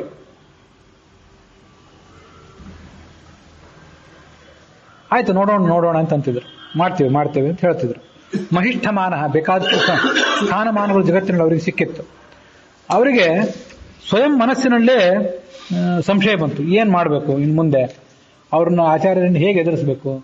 ಯಾಕಂದ್ರೆ ಅವರಿಗೆ ಸ್ವಯಂ ಈ ಎಲ್ಲ ಅದ್ವೈತಿಗಳು ಕೂಡ ಶರಣ ಬಂದಿದ್ರು, ನಮ್ಮನ್ನು ಕಾಪಾಡ್ರಿ ಅಂತ ಹೇಳಿ. ಆದ್ರೆ ಅವರಿಗೆ ಅದ್ವೈತದ ಮೇಲೆ ಅಷ್ಟೊಂದು ಭರವಸೆ ಇರಲಿಲ್ಲ. ಆದ್ರಿಂದ ಏನ್ ಮಾಡ್ಬೇಕಿನ್ನ, ಹೇಗೆ ನಾನು ಮಧ್ವಾಚಾರ್ಯನ ಎದುರಿಸಲಿಕ್ಕೆ ಸಾಮರ್ಥ್ಯ ನನಗೆ ಬಂದಿತ್ತು ಅಂತ ಅವ್ರಿಗೊಂದು ಸಂಶಯ ಬಂತು.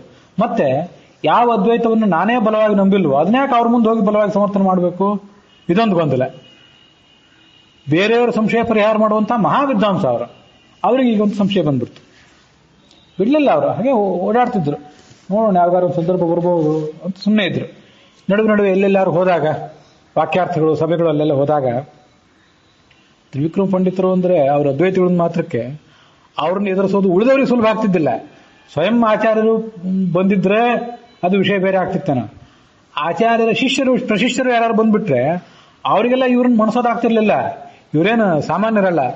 ಆಚಾರ್ಯ ಶಿಷ್ಯ ಪ್ರಶಿಷ್ಯರೆಲ್ಲ ಓಡಿಸಿಬಿಟ್ಟಿದ್ರಂತೆ ಇವರು. ಅದನ್ನ ಹೇಳ್ತಾರೆ ಈ ಶ್ಲೋಕದಲ್ಲಿ. ಇವರು ಆನೆ ಅಂದಮೇಲೆ, ತ್ರಿವಿಕ್ರಮ ಪಂಡಿತರು ಆನೆ ಅಂದಮೇಲೆ, ತ್ರಿವಿಕ್ರಮ ಪಂಡಿತರ ಗುಂಪೆಲ್ಲವೂ ಆನೆಗಳ ಗುಂಪು ಅಂದ ಮೇಲೆ ಆನೆಗಳನ್ನು ಮಣಿಸ್ತಾರೆ ಯಾವುದರಿಂದ? ಅಂಕುಶದಿಂದ. ಆಚಾರ್ಯರು ತಮ್ಮ ಶಾಸ್ತ್ರಗಳಲ್ಲಿ, ಮಧ್ವರು ತಮ್ಮ ಶಾಸ್ತ್ರಗಳಲ್ಲಿ ಏನು ಅಂಕುಶಗಳನ್ನ ಅಂದ್ರೆ ಯುಕ್ತಿಗಳನ್ನು ಹೇಳಿಕೊಟ್ಟಿದ್ದಾರೆ, ಆ ಯುಕ್ತಿಗಳನ್ನ ಆ ಶಿಷ್ಯ ಪ್ರಶಿಷ್ಯರು, ಆಚಾರ್ಯರ ಶಿಷ್ಯ ಪ್ರಶಿಷ್ಯರು ಕಲ್ತ್ಕೊಂಡು ಬಂದು ಇವ್ರ ಮೇಲೆ ಪ್ರಯೋಗ ಮಾಡ್ಲಿಕ್ಕೆ ಹೋಗ್ತಿದ್ರು. ಆನೆಗಳನ್ನ ಅಂಕುಶದಿಂದ ಹೇಗೆ ಹಿಡಿತಾರೋ ಹಾಗೆ. ಆದ್ರೆ ಇದು ಅಂತ ಸಣ್ಣ ಪುಟ್ಟ ಮಾವುತರಿಗೆ, ಸಣ್ಣ ಪುಟ್ಟ ಅಂಕುಶ ಹಿಡಿದವರಿಗೆ ಬಗ್ಗುವ ಆನೆ ಅಲ್ಲ ಇದು. ಯಾರೋ ಅಂಕುಶ ಹಿಡಿದು ಬಂದು ಇದ್ರ ಮೇಲೆ ಪ್ರಯೋಗ ಮಾಡ್ಲಿಕ್ಕೆ ಬರ್ತಾರೆ ಅನ್ನೋ ಹೊತ್ತಿಗೆ ಸುತ್ತಮುತ್ತಲಿದ್ದ ಧೂಳನ್ನೆಲ್ಲ ಅವ್ರ ತಲೆ ಮೇಲೆ ಹಾಕಿ ಅವ್ರಿಗೆ ಕಣ್ಣೇ ಕಾಣದೇ ಇರುವಂತೆ ಮಾಡಿ, ಅವ್ರಿಗೆ ಕಣ್ಣು ಕಂಡ್ರೆ ಅಂಕುಶ ಪ್ರಯೋಗ ಮಾಡ್ತಾರೆ. ಸ್ವಯಂ ಅವ್ರಿಗೆ ಕಣ್ಣು ಕಾಣದಂತೆ ಹೋದ್ರೆ ಇವ್ರ ಮೇಲೆ ಏನು ಅಂಕುಶ ಪ್ರಯೋಗ ಮಾಡ್ತಾರೆ. ಹಾಗೆ ಮಾಡಿ ಅವ್ರನ್ನ ಓಡಿಸಿಬಿಡ್ತಿದ್ರು. ಶೀತ ಮಧ್ವವಚ ಸೃಣಿ ಪ್ರಯೋಕ್ತೃನ್, ಮಧ್ವರ ಮಾತುಗಳು ಅಂಕುಶ ಇದ್ದಂತೆ, ಚೂಪಾದ ಅಂಕುಶ. ಅದನ್ನ ಮಧ್ವರ ಶಿಷ್ಯ ಪ್ರಶಿಷ್ಯರು ಪ್ರಯೋಗ ಮಾಡ್ಲಿಕ್ಕೆ ಬಂದ್ರೆ ಪುರುಷಾನ್ ಅಂತ ಕೆಲವು ಪಂಡಿತರನ್ನ, ನಮ್ಮ ಆಚಾರ್ಯ ಹಿಂಗೆ ಹೇಳಿದ್ದಾರೆ ಅಂತ ಅವ್ರು ಬರ್ತಿದ್ರು. ಇವ್ರ ಏನೋ ಪ್ರಶ್ನೆ ಕೇಳ್ತಿದ್ರು, ವಾಪಸ್ ಅವ್ರಿಗೆ ಉತ್ತರ ಕೊಡ್ಲಿಕ್ಕಾಗದೆ ಕೇಳ್ಬೇಕು, ಆಚಾರ್ಯ ಕೇಳೋಣ ಅಂತ ಹೋಗಿಬಿಡ್ತಿದ್ರು. ಮಧ್ವಾಚಾರ್ಯ ಕೇಳೋಣ, ನಮ್ಗೇನು ಗೊತ್ತಿಲ್ಲ ಅಂತ ಹೋಗಿಬಿಡ್ತಿದ್ರು ಅವರು. ವಿವಿಧೋತ್ತರ ಧೂಳಿಪಾತನೇನ, ಆನೆ ತನ್ನ ಸೊಂಡಿಲಿನಲ್ಲಿ ಧೂಳಿಯನ್ನು ತುಂಬಿಕೊಂಡು ಜನರ ಕಣ್ಣಿಗೆಲ್ಲ ಎರಚಿ ಎಲ್ಲರಿಗೂ ಕಣ್ಣು ಕಾಣಿಸದೇ ಇರುವಂತೆ ಮಾಡ್ತದೆ. ಇವರು ವಿವಿಧೋತ್ತರ 6 ದರ್ಶನಗಳಲ್ಲಿ ದೊಡ್ಡ ಪಂಡಿತ ಆಗಿದ್ದಾದ್ರಿಂದ ತಮಗೆ ತಿಳಿದ ಎಲ್ಲಾ ಪಾಂಡಿತ್ಯವನ್ನು ಆ ಮಧ್ವರ ಶಿಷ್ಯರ ಮೇಲೆ ಪ್ರಯೋಗ ಮಾಡಿ ಪ್ರತಿಘೇನ ಅಧಿಕ ಅಂಧಯಾಂಚಕಾರ, ಎದುರಿಗೆ ಬಂದವರಿಗೆ ಕಣ್ಣೇ ಕಾಣದೇ ಇರುವಂತೆ ಮಾಡಿಬಿಡ್ತಿದ್ರು. ಅವ್ರ ಬುದ್ಧಿಗೆ ಏನೋ ತೋಚದಂತೆ ಮಾಡಿ ಅವ್ರನ್ನೆಲ್ಲ ಓಡಿಸಿಬಿಡ್ತಿದ್ರು. ಹಾಗಾಗಿ ಅವ್ರು ಯಾರಿಗೂ ಇವ್ರನ್ನ ಸೋಲಿಸೋದಾಗಿರ್ಲಿಲ್ಲ. ಉಳಿದವ್ರು ಯಾರ್ಯಾರು ಸೋಲಿಸಬಹುದು, ಇವ್ರನ್ನ ಸೋಲಿಸೋದು ಅಷ್ಟು ಸುಲಭ ಅಲ್ಲ.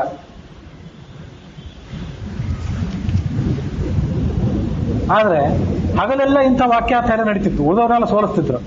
ರಾತ್ರಿ ಹೊತ್ತು ಆ ಪುಣ್ಯಾತ್ಮ ಏನ್ ಮಾಡ್ತಿದ್ರು ಅಂದ್ರೆ, ತನ್ನ ತಮ್ಮ ಶಂಕರ ಪಂಡಿತರು ಅಂತಿದ್ರಲ್ಲ, ತ್ರಿವಿಕ್ರಮ ಪಂಡಿತರು ಇವರು, ಸುಬ್ರಹ್ಮಣ್ಯ ಪಂಡಿತರ ಮಕ್ಕಳು ತ್ರಿವಿಕ್ರಮ ಪಂಡಿತ ಮತ್ತು ಅವರ ತಮ್ಮ ಶಂಕರ ಪಂಡಿತ ಅಂತ ಹೇಳಿ.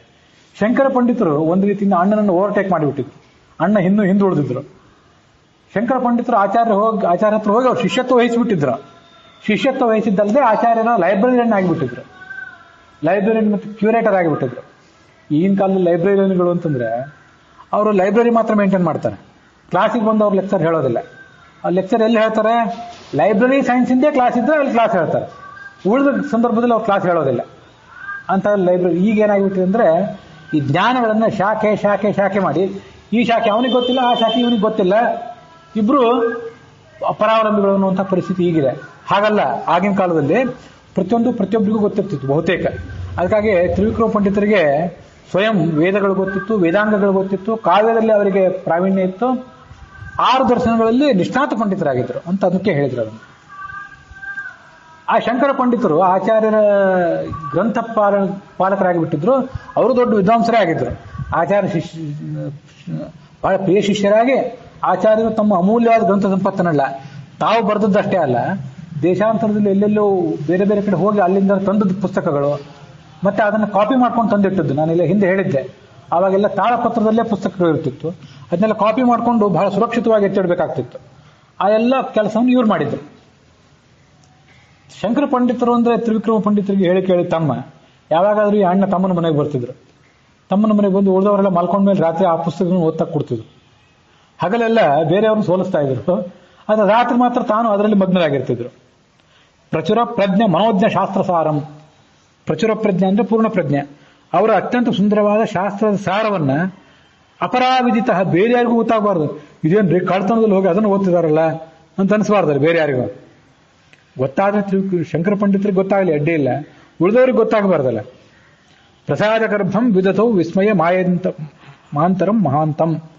ಭಾರಿ ಆಶ್ಚರ್ಯ ಅವರಿಗೆ, ಏನು ಶಾಸ್ತ್ರ ಇದು, ನನ್ನೆಲ್ಲ ಸಂಶಯಕ್ಕೆ ಪರಿಹಾರ ಕೊಡುವಂಥ ಶಾಸ್ತ್ರವಾಗಿದೆಯಲ್ಲ ಅಂತ ಆಶ್ಚರ್ಯ. ಆ ಆಶ್ಚರ್ಯದ ಒಳಗೆ ಸಂತೋಷ ಕೂಡ. ನನ್ನೆಲ್ಲ ಪರಿಶ್ರಮ, ನನ್ನೆಲ್ಲ ಪ್ರಯಾಸ ಇವತ್ತು ಒಂದು ಹಂತಕ್ಕೆ ಬಂದಿದೆ ಅನ್ನುವಂಥ ಒಂದು ಸಾರ್ಥಕತೆ. ವಿಜಿತವಾನ್ ವ್ಯವಹೃತ್ಯ ಸುದರ್ಶನಂ ಬಹಳ ಬೋಧ ಅಥವಾ ಬಹುಲ ಬೋಧಮ ವೇಕ್ಷ ಸನಿಶ್ಚಯಾತ್ ಅಪಿನ ತಸ್ಯ ಮತಂ ಸಹಸಾದಧೆ ನನು ವಿಮೃಶ್ಯ ಕೃತಿ ಕುರುತೆ ಕಿಲಂ.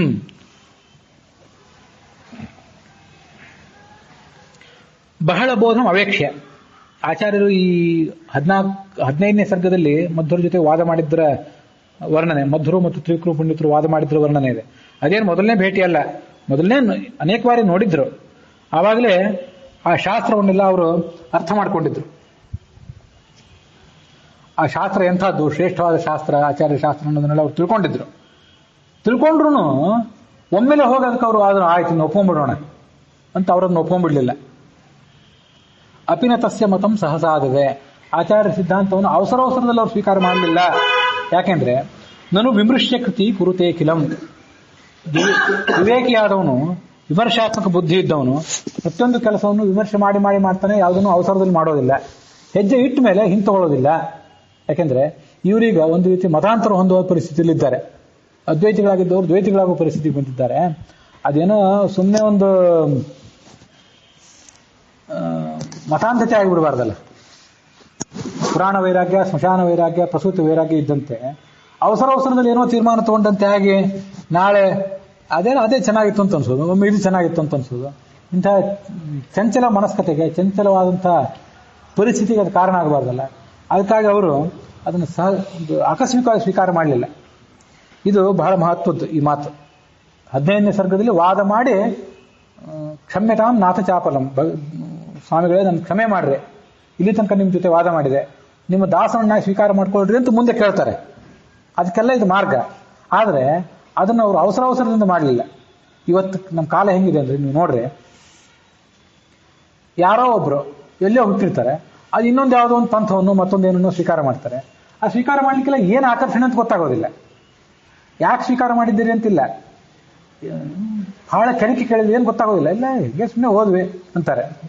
ಯಾಕೆ ಹೋದ್ವಿ, ಯಾವ ಆಕರ್ಷಣೆಗೊಳಗಾಗಿ ಹೋದ್ರಿ, ಅಲ್ಲೇನು ಮನಸ್ಸಿಗೆ ಪ್ರಸನ್ನತೆ ಸಿಗ್ತದೆ ಅಂತ ಹೋದ್ರೆ, ಅಥವಾ ನಿಮ್ಗೇನೋ ಘನವಾದ ಪ್ರಶ್ನೆಗಳು ಬಂದು ಆ ಘನವಾದ ಪ್ರಶ್ನೆಗಳಿಗೆಲ್ಲ ಅಲ್ಲಿ ಉತ್ತರ ಸಿಗ್ತದೆ ಅಂತ ಹೋದ್ರೆ, ಅಥವಾ ನೀವು ಹುಟ್ಟಿದಂತಹ ಒಂದು ಪರಿಸರ ಅಲ್ಲಿ ನೀವೇನೋ ಅತೃಪ್ತಿ ಆಯಿತು.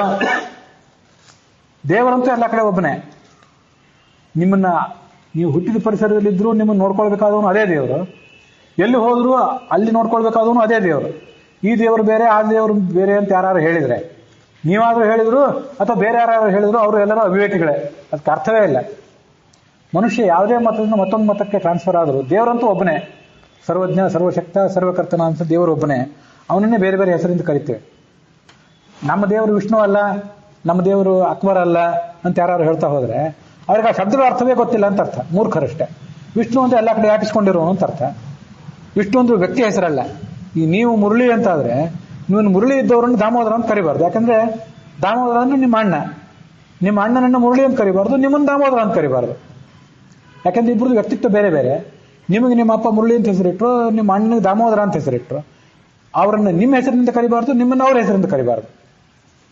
ಈಗ ದೇವರಿಗೆ ವಿಷ್ಣು ಅಂತ ಹೇಳಿ ಅಥವಾ ಅಕ್ಬರ್ ಅಂತ ಹೇಳಿ, ಅಲ್ಲ ಅಂತ ಹೇಳಿ ಅಂತ ಹೆಸರಿಟ್ಟವ್ರು ಯಾರು? ಅವ್ರಿಗೆ ಅಪ್ಪ ಯಾರಿದ್ದಾನೆ? ಆ ದೇವರಿಗೆ ಅವನಿಗಪ್ಪ ಯಾರು? ನ ಮಾತಾ ನ ಪಿತಾ ತಸ್ಯ ನ ಬಾಂಧ ನ ಪತ್ನಿ ನ ಸುತಾದಯ. ಅವನಿಗೆ ತಂದೆ ಇಲ್ಲ. ಭಾಗವತ ಹೇಳಿದೆ, ನ ಮಾತಾ ನ ಪಿತಾ ತಸ್ಯ, ಅವನಿಗೆ ತಂದೆ ಇಲ್ಲ, ತಾಯಿ ಇಲ್ಲ. ಅವನು ಸರ್ವೇಶಾಂ ಆತ್ಮದೋಷ್ಯಾತ್ಮ ಪಿತಾ ಮಾತಾ ಸ ಈಶ್ವರ. ಅವನೆಲ್ಲರಿಗೂ ಮಗ ಹೌದು, ಎಲ್ಲರಿಗೂ ತಂದೆ ಹೌದು, ಎಲ್ಲರಿಗೂ ತಾಯಿ ಹೌದು. ಅವನಿಗೆ ಸ್ವಯಂ ತಂದೆ ಯಾರೂ ಇಲ್ಲ, ಸ್ವಯಂ ತಾಯಿ ಯಾರಿಲ್ಲ, ಸ್ವಯಂ ಬಾಂಧವರು ಯಾರಿಲ್ಲ. ಯಾರ್ಯಾರು ಇದ್ರೆ ಅವನೊಂದು ಹೆಸರು ಇಟ್ಟಿರ್ತಾರೆ. ಆ ಹೆಸರಿಟ್ಟು ಅದೇ ಹೆಸರೇ ಸರಿ, ಉಳಿದ ಹೆಸರೆಲ್ಲ ತಪ್ಪು ಅಂತ ಅನ್ಕೊಳ್ಬಹುದಿತ್ತು. ಆದ್ರೆ ಅವನಿಗೆ ಈ ಎಲ್ಲ ಹೆಸರುಗಳನ್ನು ಇಟ್ಟವ್ರು ಯಾರು? ಅಕ್ಬರ್ ಅಂದ್ರೆ ಸರ್ವಶಕ್ತ ಅಂತ ಅರ್ಥ. ಹಾಗಾದ್ರೆ ಹಿಂದೂಗಳಾದವರು ಭಗವಂತನ ಅಕ್ಬರ್ ಅಂತ ಶಬ್ದದಿಂದ ಹೇಳಬಾರ್ದು ಅಂತ ಏನಿಲ್ಲಲ್ಲ. ನಾವಂತೂ ಘಂಟಾಘೋಷವಾಗೇ ಹೇಳ್ಬಿಟ್ಟಿದ್ದೀವಿ. ಜಗತ್ತಿನ ಪ್ರತಿಯೊಂದು ಭಾಷೆಯ ಪ್ರತಿಯೊಂದು ಶಬ್ದವು ಧ್ವನ್ಯಾತ್ಮಕ ಶಬ್ದ ಮಾತ್ರ ಅಲ್ಲ, ವರ್ಣಾತ್ಮಕ ಶಬ್ದವೂ ಕೂಡ.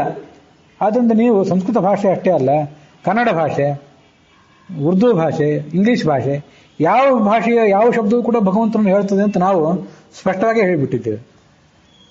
ಆದ್ರಿಂದ ನಮ್ಮ ದೇವರು ಬೇರೆ, ನಿಮ್ಮ ದೇವರು ಬೇರೆ ಅಂತ ಯಾರು ಬಡದಾಡಿದ್ರೆ ಅವ್ರಿಗೆ ದೇವರನ್ನು ಕಲ್ಪನೆ, ಸ್ಪಷ್ಟವಾದ ಕಲ್ಪನೆಯೇ, ಬೇಸಿಕ್ ಪ್ರಿನ್ಸಿಪಲ್ಲೇ ಗೊತ್ತಿಲ್ಲ ಅಂತ ಅರ್ಥ. ಹೀಗಿದ್ದಾಗ ತಮ್ಮ ಪರಿಸರವನ್ನು ಬಿಟ್ಟು ಬೇರೆ ಕಡೆ ಮತಾಂತರ ಹೋಗಬೇಕಾದ್ರೆ ಅವ್ರಿಗೇನು ಈ ಪರಿಸರದಲ್ಲಿ ಕೆಲವು ಪ್ರಶ್ನೆಗಳು ಬಂದವು, ಈ ಪ್ರಶ್ನೆಗಳಿಗೆಲ್ಲ ಸರಿಯಾದ ಉತ್ತರ ಸಿಗಲಿಲ್ಲ, ಅದಕ್ಕೆ ಆ ಕಡೆ ಹೋದೆವು, ಅಲ್ಲೇನೋ ಘನವಾದ ಸಾಧನೆ ನಮಗೆ ಸಾಧ್ಯ ಆಗಿದೆ ಅಂತ ಯಾರು ತಿಳ್ಕೊಳ್ಳಿಕ್ಕೆ ಸಾಧ್ಯ ಇದೆಯೇನು? ಅಷ್ಟು ಆಳವಾಗಿ ಆಲೋಚನೆ ಮಾಡಿದವರು ಯಾರು ಇದ್ದಾರೋ ಇದು ನಮಗೊಂದು ಮಾರ್ಗದರ್ಶಕ ಆಗಬೇಕು. ಇವರು ವರ್ಷಗಳಗಟ್ಟಲೆ ಇಷ್ಟೆಲ್ಲ ಆಲೋಚನೆ ಮಾಡಿದರು ತ್ರಿವಿಕ್ರಮ ಪಂಡಿತರು. ಆ ಕಡೆ ಹೋದರು. ವಾಸ್ತವಿಕವಾಗಿಯೂ ಒಬ್ಬ ಮನುಷ್ಯನಿಗೆ ಸಂವಿಧಾನದತ್ತ ಅಧಿಕಾರ ಇದೆ ಮತಾಂತರ ಹೋಗ್ಲಿಕ್ಕೆ. ಆದರೆ ಮತಾಂತರ ಯಾಕೆ ಹೋಗಬೇಕು ಅಂತ, ಒಂದು ಕಡೆಯಿಂದ ಮತ್ತೊಂದು ಕಡೆ ಟ್ರಾನ್ಸ್ಫರ್ ಆಗಬೇಕಾದ್ರೆ ಯಾಕೆ ಆಗಬೇಕು, ಏನು ಸರಿ ಕಂಡು ಆಗಬೇಕು, ಏನು ಆಕರ್ಷಣೆ ಕಂಡು ಆಗಬೇಕು, ಇದನ್ನೆಲ್ಲ ಆಲೋಚನೆ ಮಾಡಿದರೆ ನಮ್ಮಲ್ಲಿ ಕೆಲವು ಆಕರ್ಷಣೆಗಳಿವೆ ಅಲ್ಲ. ಇಲ್ಲಿಂದ ಆ ಮತಕ್ಕೆ ಹೋಗೋದು, ಆ ಸೀರೆ ಉಟ್ಕೊಳ್ಳೋದು, ಈ ಬಟ್ಟೆ ಉಟ್ಕೊಳ್ಳೋದು, ಈ ತಿಂಗಳಿನಲ್ಲಿ ಸ್ನಾನ ಮಾಡೋದು, ಈ ಮಾಲೆ ಹಾಕೊಳ್ಳೋದು, ಇವೆಲ್ಲ ಇದೆಯಲ್ಲ, ಇವೆಲ್ಲ ಕಾಂಗ್ರೆಸ್ನಿಂದ ಬಿಜೆಪಿಗೆ ಹೋದದ್ದಕ್ಕೂ ಬಿಜೆಪಿಯಿಂದ ಕಾಂಗ್ರೆಸ್ಗೆ ಬಂದದ್ದಕ್ಕೂ ಅದಕ್ಕೂ ಇದಕ್ಕೂ ಏನೂ ವ್ಯತ್ಯಾಸ ಇಲ್ಲ. ಅವರು ಅಷ್ಟೇ ಮೂರ್ಖರು, ಇವರು ಅಷ್ಟೇ ಮೂರ್ಖರು. ಇದಕ್ಕೆ ಯಾವುದಕ್ಕೂ ಮೀನಿಂಗೇ ಇಲ್ಲ ಇವರು ಮಾಡೋದಕ್ಕೆ. ಆ ವಿವೇಕವೇ ಇಲ್ಲ ಅಂತ ಅರ್ಥ. ಸುಮ್ಮನೆ ಈಗ ಹಿಂಗೆ ಮಾಡಿದ್ರೆ ನಾಳೆ ಹಾಗೆ ಮಾಡಿದ್ರು ಇಷ್ಟೇ. ಇಷ್ಟಾದರೂ ಸಂವಿಧಾನದತ್ತ ಅಧಿಕಾರ ಇದೆ. ಯಥೇಚ್ಛಿಸಿ ತಥಾ ಕುರು ಅಂತ ಭಗವಂತನೇ ಹೇಳಿದ. ನಿನಗೆ ಯಾವ ಮಾರ್ಗ ಹಿಡಿಬೇಕು ಅಂತ ಅಪೇಕ್ಷೆ ಪಟ್ಟಿದ್ದ ಅದನ್ನ ಹಿಡಿ, ನಾನೇನೋ ಹೇಳೋದು ಹೇಳಿದೆ ಅಂತ ದೇವರು ಹೇಳಿದೆ, ಶಾಸ್ತ್ರವೂ ಅದನ್ನು ಹೇಳಿದೆ, ಏನು ತಪ್ಪಲ್ಲ. ಆದರೆ ಆ ಬೌದ್ಧಿಕ ಅಧಿಕಾರ ಏನಿದೆಯಲ್ಲ ಅದನ್ನು ನಾವು ಸರಿಯಾಗಿ ವಿಮರ್ಶೆ ಮಾಡಿ ಉಪಯೋಗ ಮಾಡ್ಕೊಳ್ಬೇಕಷ್ಟೆ. ಅದಿಲ್ಲದೆ ಹೋದರೆ ನಾವೇನೂ ಮಾಡಿದಂತಲ್ಲ. ಅದನ್ನು ಈ ಶ್ಲೋಕ ಹೇಳಿದೆ. ತಂ ವಿಷ್ಣು ಮಂಗಲಗತಂ ಬಹಳ ಪ್ರಬೋಧಂ ಪ್ರಾಪ್ಯಾಭ್ಯವಂದ ತಥಾ ಯುಗ ವಿಕ್ರಮಾರ್ಯ ಆನಂದದಂ ಸ ಚತುರಾನನ ಹಾಸಲಕ್ಷ್ಮ್ಯ ತತ್ವಂ ಪ್ರವೇತ್ತು ಅಮರೇಂದ್ರ ಇವಾಬ್ಜ ಯೋನಿಂ. ವಿಷ್ಣು ಮಂಗಲದಲ್ಲಿ ಆ ಕಾವು ಅಂತ ಅದೇನು ಪ್ರದೇಶ ಇತ್ತಲ್ಲ, ಆ ಪ್ರದೇಶಕ್ಕೆ ಇವರು ಬಂದರು ತ್ರಿವಿಕ್ರಮ ಪಂಡಿತರು. ಆ ಪ್ರದೇಶದಲ್ಲೇ ಇದ್ದವರು. ಯಾಕಂದ್ರೆ ಸ್ವಯಂ ಜಯಸಿಂಹ ಕವಿ ಆಸ್ಥಾನ, ಜಯಸಿಂಹ ಅಂತ ರಾಜ ಏನಿದ್ನಲ್ಲ ಅವನ ಆಸ್ಥಾನ ಕವಿಯವರು. ಆ ಆಸ್ಥಾನಕ್ಕೆ ಸ್ವಯಂ ಮಧ್ವಾಚಾರ್ಯ ಬಂದಿದ್ದಾರೆ. ಇವತ್ತು ರಾಜನ ಮನ್ನಣೆಯನ್ನು ಸ್ವೀಕಾರ ಮಾಡಿ ಆಚಾರ್ಯ ಬಂದಿದ್ದಾರೆ. ರಾಜ ಅವ್ರನ್ನ ಕರೆಸೋವಾಗ ತನ್ನ ಆಸ್ಥಾನದಲ್ಲಿದ್ದಂಥ ಪಂಡಿತರು, ವಿದ್ವಾಂಸರು, ಮಂತ್ರಿಗಳು, ಆಸ್ಥಾನ ಕವಿಗಳು ಎಲ್ಲರ ಗಮನ ತಂದೆ ಕರೆಸಿರ್ತಾನೆ. ತ್ರಿವಿಕ್ರಮ ಪಂಡಿತರಿಗೆ ಅದು ಗೊತ್ತಿಲ್ಲದ ವಿಷಯ ಏನಲ್ಲ. ಹಾಗೆ ಅವ್ರು ಬಂದು ನಮಸ್ಕಾರ ಮಾಡಿದರು. ಅಯುಗ ವಿಕ್ರಮಾರ್ಯ. ಯುಗ ಅಂದ್ರೆ 2, ಅಯುಗ ಅಂದ್ರೆ 2 ಅಲ್ಲ 3 ಅಂತ ಅರ್ಥ. 3 ವಿಕ್ರಮಾರ್ಯ, ತ್ರಿವಿಕ್ರಮಾರ್ಯ ಅಂತ ಅದನ್ನ ಶಬ್ದದಿಂದ ಚಮತ್ಕಾರವಾದ ಶಬ್ದದಿಂದ ಹೇಳಿದ್ರು ಅಷ್ಟೇ. ಆಚಾರ್ಯರು ಎಂಥ ಅವ್ರ ವ್ಯಕ್ತಿತ್ವ ಎಂಥದ್ದು ಅಂತಂದ್ರೆ ಆನಂದದಂ. ಅವ್ರ ಕಡೆ ಹೋಗಿ ಶಿಷ್ಯತ್ವ ವಹಿಸಿ ಪ್ರಶ್ನೆ ಕೇಳಿ ಆ ಪ್ರಶ್ನೆಗಳಿಗೆ ಉತ್ತರ ಪಡ್ಕೊಂಡು ಆಮೇಲೆ ಆನಂದ ಪಡ್ಕೊಳ್ಳೋದು ಮುಂದಿಂದಾಯ್ತು. ಅವ್ರ ಮುಖ ನೋಡಿದ್ರೆ ಆನಂದ ಆಗಬೇಕು. ಚತುರಾನನ ಹಾಸಲಕ್ಷ್ಮ್ಯ. ಅತ್ಯಂತ ಬೌದ್ಧಿಕ ಪ್ರಭೆಯುಳ್ಳಂತಹ ಮುಖ ಅವ್ರದ್ದು. ಆ ಮುಖದಲ್ಲಿರುವಂಥ ಹಾಸ, ಮುಗುಳ್ನಗು, ಅದೇ ಒಂದು ಲಕ್ಷ್ಮಿ ಸೊಬಗು. ಆ ಸೊಬಗಿನ ಮೂಲಕ ಜಗತ್ತಿಗೆಲ್ಲ ಆನಂದ ಕೊಡುವಂಥವ್ರು ಅವರು. ಅವ್ರಿಗೆ ಬಂದು ನಮಸ್ಕಾರ ಮಾಡಿದ್ರು. ಯಾಕೆ ನಮಸ್ಕಾರ ಮಾಡಿದ್ರು ಅಂದ್ರೆ ವಾದಕ್ಕೆ ಬಂದಿದ್ದಿಲ್ಲ ಅವರು. ಉಳಿದವ್ರಲ್ಲ ಏನು ತಿಳ್ಕೊಂಡಿದ್ರು, ನಮ್ಮ ಆಚಾರ್ಯರಿಗೆ ವಾದಕ್ಕೆ ಹೋದ್ರು, ಮಾಡ್ತಾರೋ ಒಂದು ಕಥೆ ಅಂತ ಎಲ್ಲ ತಿಳ್ಕೊಂಡಿದ್ರು.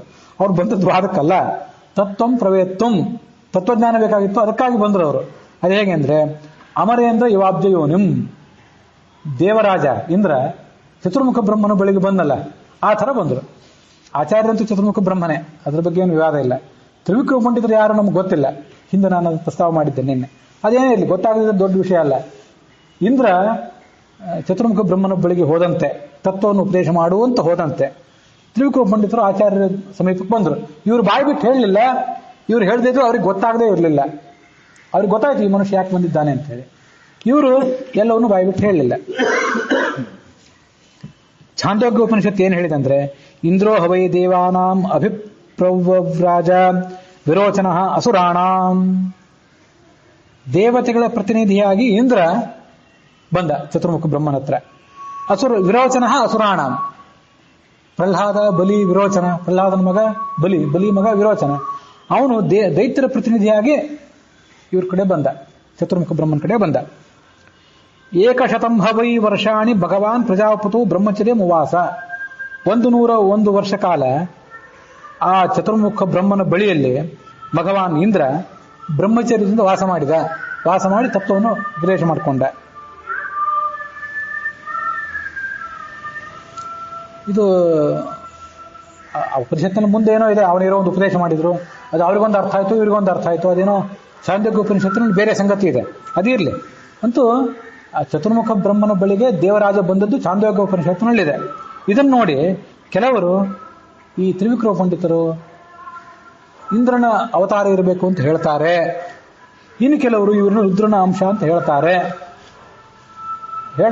ಅದ್ಯಾವುದು ಸ್ಪಷ್ಟವಾಗಿ ಸೂಚಿತ ಅಲ್ಲ ಅಂತ ನಾವು ತಿಳ್ಕೋಬೇಕು. ಇದು ವಸಂತ ತಿಲಕ ಅಂತ 14 ಅಕ್ಷರಗಳು ಒಂದೊಂದು ಪಾದದಲ್ಲಿರುವಂತಹ ಒಂದು ವೃತ್ತ. ಅಲ್ಲಿಗೆ ನಾರಾಯಣ ಪಂಡಿತಾಚಾರ್ಯ ವಿರಚಿತವಾದಂತಹ ಮಧ್ವವಿಜಯ, ಕವಿಕುಲ ತಿಲಕ ಶ್ರೀಮತ್ ತ್ರಿವಿಕ್ರಮ ಪಂಡಿತಾಚಾರ್ಯ ಸುತ ನಾರಾಯಣ ಪಂಡಿತಾಚಾರ್ಯ ವಿರಚಿತವಾದ ಮಧ್ವವಿಜಯದಲ್ಲಿ ಆನಂದಾಂಕಿತವಾದ ಮಧ್ವವಿಜಯ. ಪ್ರತಿಯೊಂದು ಸರ್ಗದ ಕೊನೆಯ ಶ್ಲೋಕದಲ್ಲಿ ಆನಂದ ಅನ್ನೋ ಶಬ್ದ ಬರಬೇಕು. ಅದರ 13ನೇ ಸರ್ಗ ಇಲ್ಲಿಗೆ ಸಮಾಪ್ತಿಯನ್ನು ಕಂಡಿದೆ. ಮತ್ತು ಈ ಸರ್ಗದ 69ನೇ ಶ್ಲೋಕ, ಅದರೊಂದಿಗೆ ಈ ಕಥೆ ಇಲ್ಲಿಗೆ ಸಮಾಪ್ತಿಯನ್ನು ಕಂಡಿದೆ.